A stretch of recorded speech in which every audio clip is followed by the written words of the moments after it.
গরমের সময় ঠান্ডা ঠান্ডা জাতীয় কিছু খেতে বেশ ভালো লাগে।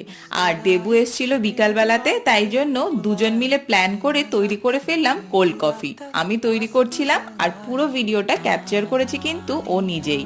আজকে সম্পূর্ণ ভিডিওর দায়িত্বে ছিল ও, আর আমি কফিটা কিন্তু তৈরি করে নিচ্ছিলাম। একদম সিম্পল প্রসেস, তোমরা সবাই জানো মোটামুটি কোল্ড কফি কিরম ভাবে তৈরি করা হয়, তাও আমি একটু অল্প করে বলে দিচ্ছি।